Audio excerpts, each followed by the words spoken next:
এই মুহূর্তের দর্শক বন্ধুগণ, আপনারা দেখতে পাচ্ছেন সবুজবঙ্গ নিউজ, আর আপনাদের সঙ্গে আমরা প্রতিবেদনটি তুলে ধরেছি। কারণ রাজ্য রাজনীতির বিষয় হচ্ছে সিপিআইএম এর যে ব্রিগেড সমাবেশ, আগামী দিন তারা যে কর্মসূচি আরম্ভ করতে যাচ্ছে এবং সেখান থেকেই তারা কি আইএসএফকে সঙ্গে নিয়ে মহাজোটের বার্তা হতে পারে। কিন্তু তারা যতটুকু খবর, আইএসএফ এবং সিপিআইএম সম্ভবত 2026-এর বিধানসভা নির্বাচনে বাংলাতে জোট হতে পারে, এমনটাই সূত্র মারফত খবর। কিন্তু 2026-এ এই রাজ্যের শাসক দল তৃণমূলকে হারাতেই রাজনৈতিক সমীকরণ যারা বিরোধী রাজনৈতিক দল করে তারা কি সেই রকম ফ্যাক্টর হিসেবে কাজে লাগাতে পারবে? দর্শক বন্ধুগণ, সিপিআইএমের রাজনৈতিক ভূমিকা নিয়ে উঠছে নিচু তলার কর্মীদের মধ্যে প্রশ্ন।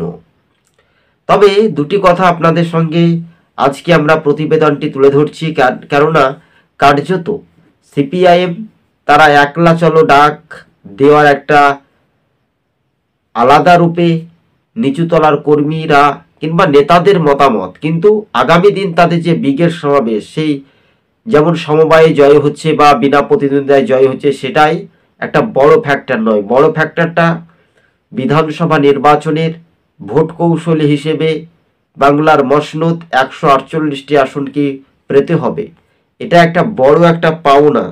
কিন্তু রাজ্য রাজনীতির বিষয়টা 294টি বিধানসভা আসনে আইএসএফ এবং সিপিআইএম জোট হতে পারে, এমনটাই সূত্র মারফত খবর। যা রাজ্য রাজনীতির ময়দানটা একেবারে স্পষ্টভাবে সেটাই নিয়ে আমরা আলোচনা করছি। কিন্তু হ্যাঁ, বামেদের যেমন বারুইপুর, কোচবিহার, দিনহাটা, বালুরঘাট, উত্তর দিনাজপুর, দক্ষিণ দিনাজপুর, মুর্শিদাবাদ, বীরভূম, প্রতিটি জেলায় জেলায় তাদের সংগঠন মজবুত করছে। একটু আগে খবরের শিরোনামে আমরা দেখতে পাচ্ছিলাম যে সিপিআইএম তাদের নিজেদের ঐক্য শক্তি বৃদ্ধি করার জন্য ব্রিগেড সমাবেশ, কোথাও আবার ছাত্র যুবদের আন্দোলন শাসকের বিরুদ্ধে।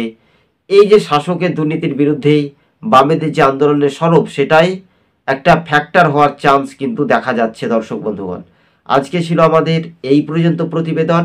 আপনি যদি আমাদের ইউটিউব চ্যানেলের সঙ্গে নতুন দর্শক হয়ে থাকলে চ্যানেলটিকে সাবস্ক্রাইব করে সঙ্গে থাকবেন, কেননা সংখ্যালঘু জেলাগুলিতে আইএসএফ একটা ফ্যাক্টর হওয়ার চান্স 24 পরগনা জেলা উত্তর এবং দক্ষিণ।